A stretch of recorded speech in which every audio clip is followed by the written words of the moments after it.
ecocardiograma, como vimos en la sesión pasada. El ecocardiograma es un elemento prácticamente indispensable en el diagnóstico de cardiopatías congénitas. Sin embargo, hay estudios como la resonancia y la tomografía que pueden de alguna forma ser de gran utilidad, sobre todo en casos complejos.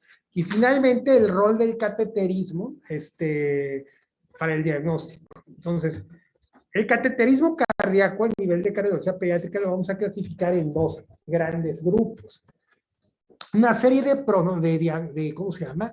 De procedimientos cuyo objetivo es llegar al diagnóstico fino, establecer un diagnóstico. Esta gráfica, este porcentaje dice menos del 50% de los cateterismos son diagnósticos, pero sin embargo en un centro de tercer nivel, como es el Instituto Nacional de Cardiología, la realidad es que cateterismos diagnósticos a la actualidad, me atrevo a decir que son menos del 20%, ¿sí?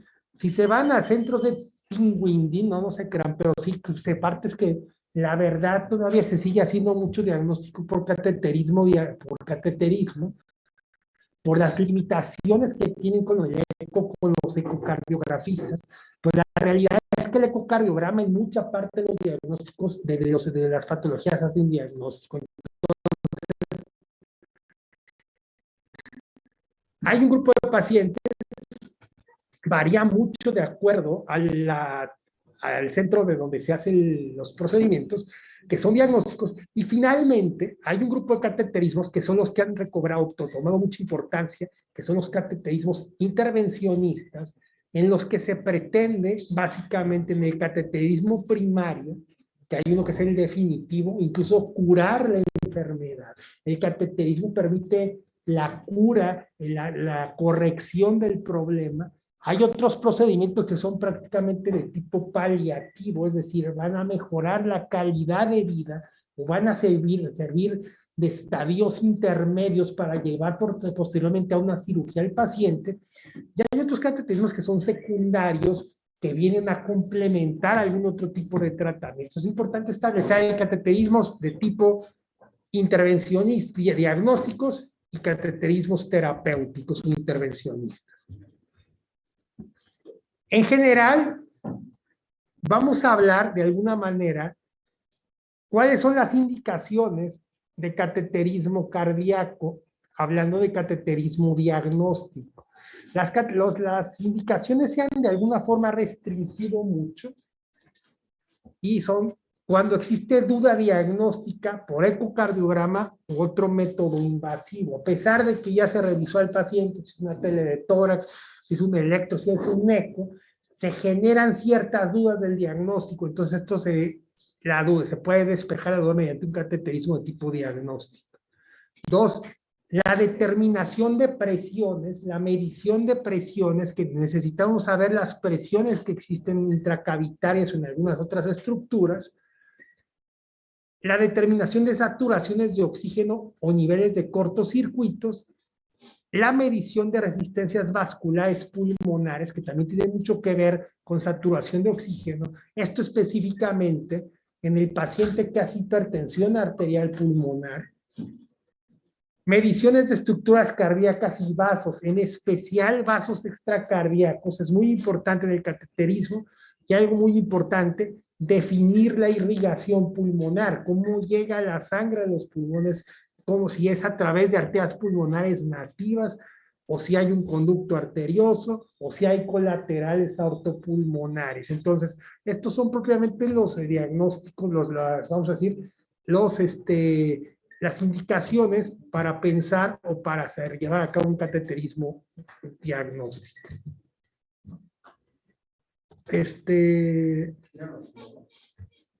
Vamos a ver entonces, ¿sí? Me voy a saltar esto, porque esto está muy... Las presiones normales en un paciente pediátrico. Entonces, entramos con el cateterismo con un catéter, y si nos podemos poner con un equipo que es un equipo básicamente que tiene la capacidad de medir una especie de manómetro, una pantalla que básicamente nos está midiendo las presiones. La presión en la aurícula derecha tiende a cero, en general se dice que la media es de 3 milímetros de mercurio, En el ventrículo derecho, la presión sistólica es de 24, esa presión va a correlacionar con la presión sistólica de la arteria pulmonar, y la diastólica es de 5. La presión de la arteria pulmonar, la media es de 13. Si nos vamos a la sistólica y diastólica, es como más o menos como 24, 25 sobre 15. La presión intraventricular izquierda es de 100 sobre 5 y la presión aórtica es de 100 sobre 65. Son básicamente, en promedio, las presiones intracavitarias normales en un paciente pediátrico. Entonces, además de tener este aparato, el sistema en el que se nos van determinando las presiones, lo que se hace es, el catéter se conecta, el catéter que está intracardiaco a nivel de un catéter especial que se llama de Berman. Entonces, eso trae como una medición a una llave de 3 vías y se conecta directamente a una pantalla y eso es lo que nos permite hacer la medición de la presión. Sin embargo, también tomando gasometrías podemos medir la saturación de oxígeno en las diferentes cavidades. Evidentemente, la saturación en la sangre arterial o aórtica es mayor del 92% y observen las saturaciones que hay, por ejemplo, en la vena cava superior de 65 a 70, en la cava inferior de 70 a 80, atrio derecho 66 a 72, arteria pulmonar 67 a 75%. Entonces, esto es muy importante porque vemos este tipo de curvas, son las curvas intracavitarias. No sé cómo sí se ve más o menos bien o no, por lo menos en su pantalla, porque creo que el proyector no es así como que digamos. Lo estamos viendo por el Zoom. Ah, perfecto. Entonces, si vemos aquí estas curvas de presión, básicamente, vean cómo aquí tenemos unas presiones que, si no me falla la vista, llegan más o menos como 50, 60 y baja prácticamente hasta 5. Estas son presiones intraventriculares. Estas son presiones intraventriculares completamente. Es un paciente con una presión a nivel intraventricular izquierdo y observen aquí el cambio que existe. Ya aquí nuestro catéter se desplazó hacia la aorta y ya son presiones aórticas. ¿Por qué? Porque vemos una presión sistólica y no vemos una presión diastólica. Entonces es importante ir determinando en qué cavidad está. Por ejemplo, aquí, en esta parte, en la siguiente, ahí donde estoy poniendo la flechita, estamos en una presión de la aurícula derecha y aquí subimos al ventrículo derecho, una presión intraventricular, porque sabemos que es presión ventricular derecha, primero por la forma de la curva, segundo porque hay una presión sistólica más o menos como de 37 y una presión diastólica que tiende a 0, como de 3 más o menos. Entonces, seguimos viendo más curvas, básicamente, esta es una curva de presión pulmonar. Esta curva aquí la estamos viendo, no cabe la menor duda, es una presión curva intraventricular izquierda. ¿Por qué? Porque sube a 90 y baja prácticamente a 3 intraventricular. Y aquí vean lo que pasó. Nuestro catéter se fue hacia arriba por la mitral y esta es una curva de presión en la aurícula izquierda, que nos da menos de 5. ¿Sí? Entonces aquí también vemos nuevamente algo muy parecido a lo que habíamos visto, una curva intracavitaria del ventrículo derecho, porque tenemos una presión sistólica muy alta, bueno, que es 35, 45, una presión diastólica menor de 5, y aquí salimos ya por el infundíbulo y vemos la presión de la arteria pulmonar. ¿Sí? En cardiopatías congénitas, la realización de un cateterismo requiere apoyo anestésico. Nos tocó ver en el Instituto Nacional de Cardiología, en adultos les ponen su lidocaína y así ahí va, y el paciente está viendo hasta las curvas y todo, y te pone medio nervioso. En el niño no está para esas cosas, el niño son muy irritables. Entonces, habitualmente, que las cardiopatías congénitas, el paciente que se lleva a cateterismo tiene que tener un apoyo anestésico en el servicio de anestesiología, que por lo menos le va a dar una sedación. Sin embargo, un cierto tipo de procedimientos requieren no solo sedación, sino intubación de la vía aérea, como cuáles, cateterismos en neonatos o en lactantes, o pacientes que tienen cardiopatías complejas o de flujo pulmonar disminuido. Entonces, estos pacientes, estas características, bebés muy chiquitos, con cardiopatías congénitas complejas, o cardiopatías de flujo pulmonar disminuido, requieren apoyo no solo de sedación, sino incluso intubación endotraqueal. Entonces, el otro paciente que es muy importante que esté intubado es el hipertenso pulmonar. Entonces, necesitamos tener una vía aérea permeable y el hipertenso pulmonar necesitamos tener en nuestra máquina acceso a oxigenaciones variables, incluso oxigenación ambiente y oxigenación al 100%. ¿Por qué? Porque va a haber cambios en la presión arterial pulmonar dependiendo del grado de oxigenación. Esto nos va a evitar o nos va a ayudar a evaluar la hipertensión arterial pulmonar y el que tengamos la vía aérea permeable, evitar crisis de hipertensión arterial pulmonar, como ahorita vamos a ver un poquito a continuación. Esta es la sala de hemodinamia. Hay muchos modelos. Básicamente tiene dos planos. Hay un intensificador. Todo es por sustracción digital. El polígrafo es el aparato, es la pantalla donde se van determinando, van saliendo las curvas y las presiones.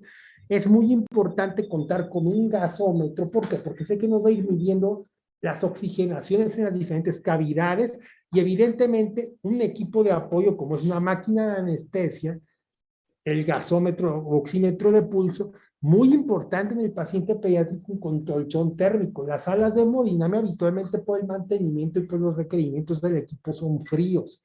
Entonces, si estamos metiendo un bebito pequeño y no tenemos cuidado de tener un colchón térmico, ¿qué va a pasar? Va a ser hipotermia. Y que no se les olvide, sé que no han llevado nada de pediatría, pero la hipotermia es de los peores enemigos en los neonatos o en los lactantes menores.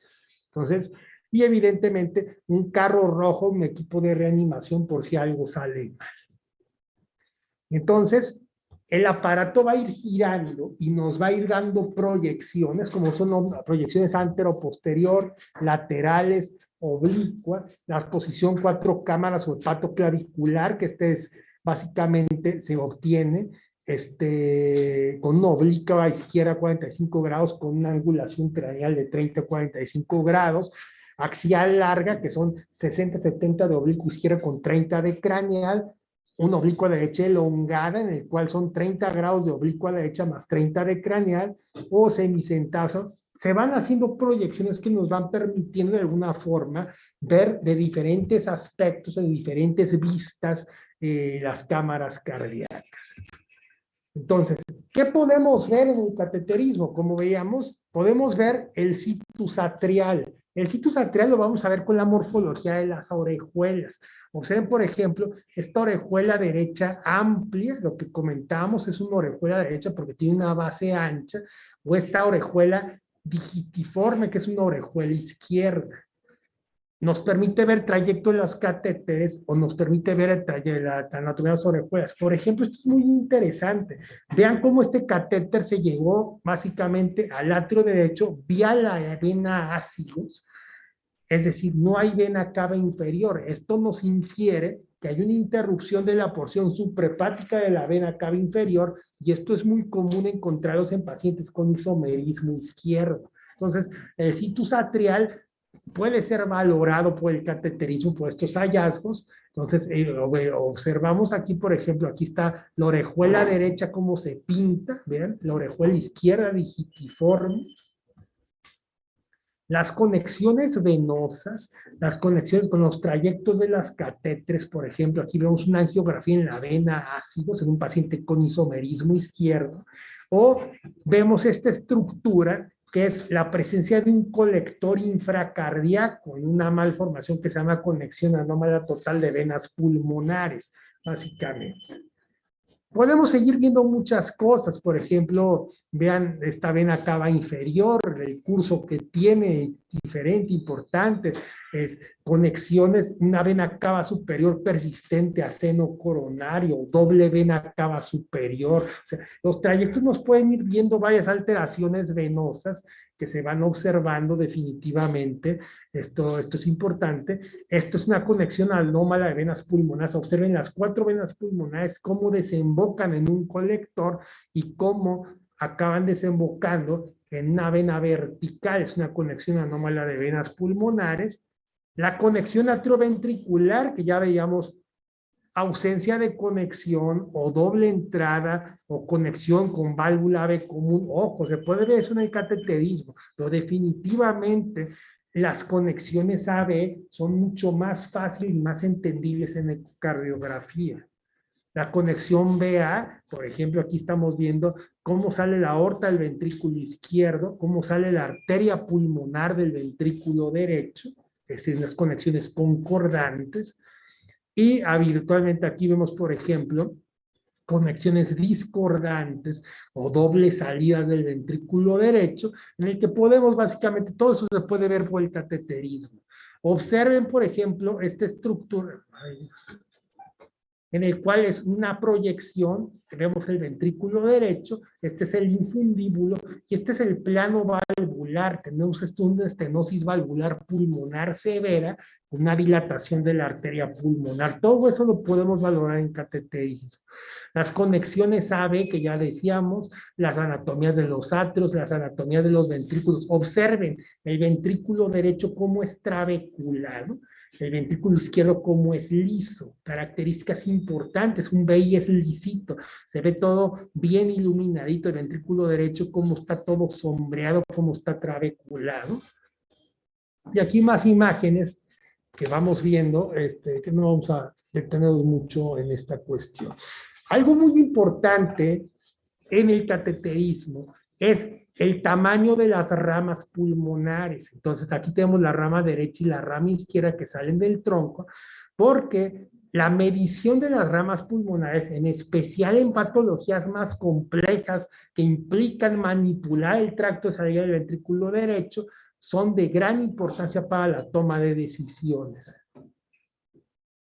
A ver. Entonces, esto es importante dentro de los parámetros hemodinámicos. Evidentemente, la presión media de arteria pulmonar debe ser de menos de 15. La resistencia del circuito pulmonar debe ser de menos de 2 unidades Wood. El D2 del ventricular, que es con la presión diastólica del ventrículo derecho, es menos de 8. Y esto es muy importante, los índices de Nakata y Magun, Nakata más de 2.50 y Magun más de 1.8, que como les decía, tienen que ver mucho, son índices que se sacan con la medición de las ramas pulmonares, en especial en este tipo de pacientes. Cuando ustedes vean o les platiquen o les toquen ver el diagnóstico de un reporte que tengan este diagnóstico, el paciente portador de atresia pulmonar con CIB, la atresia pulmonar con CIB es de las patologías que sine qua non en automático es indicación de cateterismo diagnóstico. ¿Por qué? Porque la anatomía de las arterias pulmonares en la atresia pulmonar con CIB varía casi en forma importante de individuo a individuo. Podemos tener desde pacientes que tienen sus dos ramas pulmonares muy bien formadas, observen aquí. Podemos tener otros tipos de casos donde las ramas pulmonares prácticamente llegan a no existir y ser exclusivamente más bien colaterales que salen de la aorta ascendente o en este caso descendente. Entonces es muy importante establecer cómo es el flujo pulmonar en este tipo de pacientes. El manejo de la hipertensión del paciente con hipertensión arterial es importante. Aquí estamos viendo nuevamente ventrículo izquierdo y ventrículo derecho. Vean el paso de medio contraste a través del septum en una CIB muy grande, la cual se hace hipertenso pulmonar. Y estos pacientes en el que vemos la hipertensión arterial pulmonar, lo veremos en la clase del día de mañana, la hipertensión arterial pulmonar es uno de los factores que pueden hacer que un paciente con hiperflujo pulmonar quede completamente fuera de tratamiento. Entonces, necesitamos valorar si esa hipertensión arterial pulmonar es reversible o es irreversible, y eso lo vamos a hacer con varias cuestiones. Una con aplicación de oxígeno, primero al 21% y luego al 100%, y ver qué gestos hace la presión pulmonar. El otro es mediante la administración en el cateterismo de adenosina, de óxido nítrico o de derivados de prostanoides como el Diloprost para ver qué pasa con la presión pulmonar.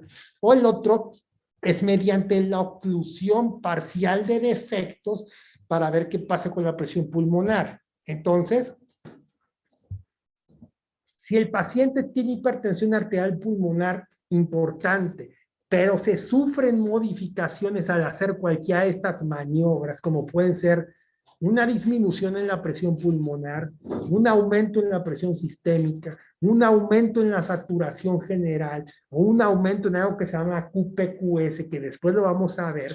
Estamos hablando que estamos ante un paciente con una hipertensión arterial pulmonar reversible. Entonces, esto es importante porque nos da pie a que si cerramos el defecto que está causando el hiperflujo, nuestro paciente pudiera de alguna forma mejorar. Un estudio, está muy mala la foto, que se hace es hacer una ampliación 2-3 zooms del lecho pulmonar y entonces nos permite ver las características del flujo pulmonar. Si ese flujo pulmonar es abundante, si se ve en toda la mancha capilar, hablamos de esta se llama angiografía pulmonar magnificada, hablamos, si la mancha capilar es adecuada, estamos hablando de que el paciente es recuperable y hipertensión arterial pulmonar es reversible. En cambio, si la mancha es muy afectada, está trunca en algo que se llama imagen de árbol de invierno, estamos prácticamente hablando de, básicamente, de que el paciente es no recuperable. Vamos a ver, por ejemplo, este caso. Observen en curvas verdes, en lo verde, esa es la presión arterial sistémica normal. Y en amarillo, naranja, o no sé cómo se ve en su zoom, es la presión pulmonar. Prácticamente tenemos el mismo nivel de una presión arterial pulmonar y una presión sistémica. Esto es una hipertensión arterial pulmonar a nivel sistémico. Tenemos el mismo nivel de presión arterial que de presión pulmonar, que están por arriba más o menos como 110. Es un paciente con hipertensión severa. Hipertensión severa hablamos cuando la PSAP, que es la presión sistólica de la arteria pulmonar, está arriba de 60. Entonces, observen, aquí tenemos una hipertensión severa. ¿Qué pasó? Es el mismo caso, más o menos, observen, vean cómo está a la par, las dos escalas, con arriba de 100 básicamente. Es más o menos, pero un poquito menos magnitud. Vean este otro caso, este caso es realmente aparatosamente horrible, perdón la expresión. En amarillo vemos la presión arterial sistémica, la presión de la aorta, 130, y tenemos una presión pulmonar de 180. Es una presión de hipertensión suprasistémica. Es un paciente que tiene hipertensión suprasistémica muy, muy severa. Aquí, ¿qué estamos comparando? Esto de aquí, estamos viendo al mismo tiempo la presión intraventricular izquierda y aquí estamos viendo la presión de la arteria pulmonar. Aquí cambiamos un poquito y es la presión de la arteria pulmonar y la presión arterial aórtica. Si se queda claro, esto debería estar acá abajo. Entonces, ¿se acuerdan de esta que veíamos que era un nivel sistémico en el que veíamos la presión arterial pulmonar y la presión pulmonar y la presión sistémica al mismo nivel? Le mantenemos oxígeno al 100% durante 10 minutos y observen qué pasó. Bajó un poquito la presión pulmonar. Hubo un descenso más o menos a 85-90. Hubo una cierta mejoría, pero ya no está a nivel sistémico. Sin embargo, observen en este caso, aquí metimos iloprost inhalado y viene una reducción importante de la presión, básicamente. Entonces, estos fármacos, y aquí finalmente luego también ocluimos el conducto arterioso. Vean, antes era una presión a nivel sistémica, lo rojo y lo amarillo están empalmados. Al cerrar el conducto arterioso, vean qué pasó con la presión pulmonar. Se bajó completamente a niveles muy por abajo de la presión sistémica, que sigue estando muy alta. Entonces, esto nos habla hasta cierto punto que hay todavía algo de esperanza que pudiera la hipertensión arterial pulmonar no ser completamente irreversible. El cateterismo cardíaco es, hablamos de apoyo en el posquirúrgico, Cuando un paciente se ha metido en una cirugía de corrección y llevamos una evolución inadecuada, no muy satisfactoria de la cirugía, entonces se están generando, porque este paciente está evolucionando en forma inadecuada, ya hicimos ecos transesofágicos, transtorácicos, otros estudios, no se logra ver qué es lo que está sucediendo, entonces el cateterismo tiene un papel importante para determinar cuál es la causa de la falla al tratamiento de nuestro paciente.